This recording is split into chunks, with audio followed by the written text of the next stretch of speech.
आइए आज सुनते हैं महाबलेश्वर गोकर्ण की वो कहानी जहां रावण की भक्ति और भगवान शिव की लीला आमने सामने आई। रावण लंका का पराक्रमी और विद्वान राजा भगवान शिव का परम भक्त था। उसने शिव को प्रसन्न करने के लिए हिमालय में घोर तपस्या की, यहां तक कि अपने 10 सिर एक एक कर चढ़ा दिए। भगवान शिव प्रसन्न हुए और वरदान देने को तैयार हुए। रावण ने प्रार्थना की कि भगवान शिव शिवलिंग रूप में लंका चलें ताकि लंका अजेय और पवित्र बन जाए। भगवान शिव ने शर्त रखी कि वो चलेंगे, परंतु जहां शिवलिंग को जहां पहली बार जमीन पर रखा जाएगा वह वहीं स्थिर हो जाएगा। रावण मान गया और शिवलिंग को कंधे पर उठाकर हिमालय से लंका की यात्रा पर निकला। यह यात्रा लगभग 7 दिन चली। रावण बिना रुके शिवलिंग लेकर चलता रहा। मार्ग में जंगल, पर्वत, नदियां और तपोभूमियां आईं, लेकिन उसका संकल्प अडिग रहा।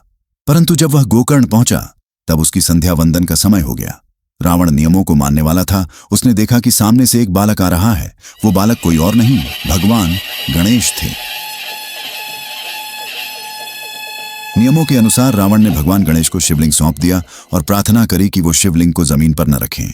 गणेश मान गए, परंतु कहा कि यदि तुम समय पर नहीं लौटे और 3 बार बुलाने पर भी नहीं आए तो मैं शिवलिंग को जमीन पर रख दूंगा। रावण पूजा में लीन हो गया। इधर गणेश ने 3 बार आवाज लगाई, रावण रावण रावण। रावण का कोई उत्तर नहीं आया। गणेश ने धीरे से शिवलिंग को जमीन पर रख दिया। जैसे ही शिवलिंग जमीन से स्पर्श हुआ वह वहीं स्थिर हो गया। जब रावण लौटा और देखा कि शिवलिंग जमीन पर है, उसकी आंखें क्रोध और आश्चर्य से भर गईं। उसने शिवलिंग को उठाने की पूरी कोशिश की। वह गरजा, जमीन कांपी, समुद्र लहराया, पर शिवलिंग हिला तक नहीं। वह थक गया, पर उसे समझ आ गया कि यह भगवान शिव की ही इच्छा है। जहां शिवलिंग रखा गया वह स्थान गाय के कान जैसा दिखाई देता था, इसीलिए उस स्थान को गोकर्ण कहा गया।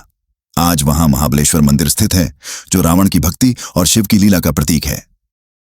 अगर आपको यह कहानी पसंद आई हो तो कृपया लाइक करें, कमेंट करें और अपने मित्रों व परिवार के साथ शेयर करें।